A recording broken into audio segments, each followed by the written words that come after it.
வணக்கங்கள், வாழ்த்துக்கள். அன்பர்களே, இயந்திர உலகம் என்று நாம் எண்ணிக்கொண்டிருக்கிறோம். இடைவிடாமல் உழைத்துக் கொண்டிருப்பதாக நினைக்கின்றோம். ஆனால் நாம் பிறந்த இந்த ஜென்மத்தின் ரகசியம் இறைவனை அடைவதே.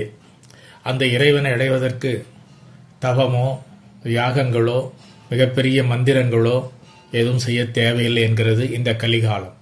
இந்த கலியுகத்தின் தர்மம் வேதம் அப்படி சொல்கிறது. வேற என்ன செய்ய வேண்டும் என்று கேட்டால், இறைவனின் நாமங்களை, இறைவன் பெயர்களை சொன்னால் போதும். எளிமையாக 1000, 100 அப்படி அல்ல, ஏதாவது ஒரு திருநாமத்தை, தங்களுக்கு பிடித்த தெய்வத்தின் திருநாமத்தை நாம் சொல்லலாம். ஆனால் நேரம் இல்லை என்று சொல்லாதே மனிதா, நேரம் இல்லை என்று சொல்லாதே. எவ்வளவு நேரம் இருக்கு நீ தள்ளாதே. நேரம் இல்லை என்று நீ சொல்லாதே. எவ்வளவோ நேரம் இருக்கு, நீ அதை தள்ளாதே. நாமும் சொல்ல நேரம் தேவையில்லை, தனியே நேரம் தேவையில்லை. எப்படி சொல்லலாம்? ராமா ராமா என்று சொல்லலாம், கிருஷ்ணா கிருஷ்ணா என்றும் சொல்லலாம், சிவா சிவா என்று சொல்லலாம், சக்தி ஓம் சக்தி என்று சொல்லலாம். இப்படி நிறைய விஷயங்கள். முருகா முருகா என்று சொல்லலாம், முகுந்தா முகுந்தா என்று சொல்லலாம், கோபாலா கோபாலா என்று சொல்லலாம், கோவிந்தா கோவிந்தா என்று சொல்லலாம். இவைகளில் ஏதாவது ஒரு நாமத்தை சொல்லலாம். இவைகளை சொல்ல நேரம் இல்லை என்று சொல்லாதே. எவ்வளவோ நேரம் இருக்கு, தள்ளாதே.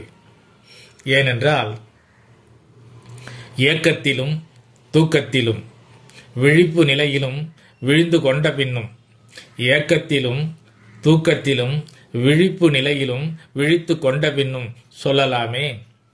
மனிதா, கழிக்கும் போதும் குளிக்கும் போதும் துடைக்கும் போதும் உடை உடுக்கும் போதும், கழிக்கும் போதும் கழுவறையில், கழிக்கும் போதும் குளிக்கும் போதும் துடைக்கும் போதும் உடை உடுக்கும் போதும் சொல்லலாமே. மனிதா, நேரம் இல்லை என்று சொல்லாதே.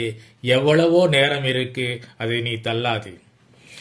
படிக்கும் போதும் அதை முடிக்கும் போதும், துவண்ட போதும் துதிக்கும் போதும், படிக்கும் போதும் அதை முடிக்கும் போதும், துவண்ட போதும் அதை துதிக்கும் போதும் சொல்லலாமே. மனிதா, நேரம் இல்லை என்று சொல்லாதே. எவ்வளவோ நேரம் இருக்கு, தள்ளாதே.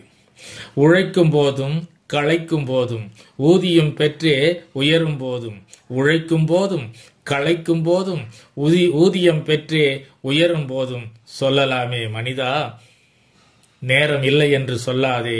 எவ்வளவோ நேரம் இருக்கு, அதை நீ தள்ளாதே. காமத்தின் போதும் அதில் மூழ்கும் போதும், காமத்தின் போதும் அதில் நீ மூழ்கும் போதும், கருவுற்ற போதும் பெற்றெடுத்த போதும், கருவுற்ற போதும் குழந்தையை எடுக்கும் போதும் சொல்லலாமே. மனிதா, நேரம் இல்லை என்று சொல்லாதே. எவ்வளவோ நேரம் இருக்கு, அதை நீ தள்ளாதே. நோயுற்ற போதும் குணமாகும் போதும், பாயில் கிடந்த போதும் பயணிக்கும் போதும், நோயுற்ற போதும் குணமாகும் போதும் இறுதியில் பாயில் கிடந்த போதும் இறுதி பயணமாக நீ பயணிக்கும் போதும் சொல்லலாமே. மனிதா, நேரம் இல்லை என்று சொல்லாதே. எவ்வளவோ நேரம் இருக்கு, அதை நீ தள்ளாதே. ராமா ராமா என்றும், கிருஷ்ணா கிருஷ்ணா என்றும், சிவசிவா என்றும், சக்தி ஓம் சக்தி என்றும், முருகா முருகா என்றும், முகுந்தா முகுந்தா என்றும், கோபாலா கோபாலா என்றும், கோவிந்தா கோவிந்தா என்றும் சொல்லலாமே. நேரம் இல்லை என்று சொல்லாதே. எவ்வளவோ நேரம் இருக்கு, அதை நீ சொல்லாதே. பயன்படுத்திக் கொள்ளுங்கள். இதிலுள்ள சூட்சுமத்தை புரிந்து கொள்ளுங்கள். கிடைக்கும் நேரங்கள் முழுவதும் எல்லா நேரத்திலும் சொல்லிக்கொண்டே இருக்கலாம் உங்களுக்கு பிடித்த தெய்வத்தின் பெயரை. ஆசீர்வாதம்.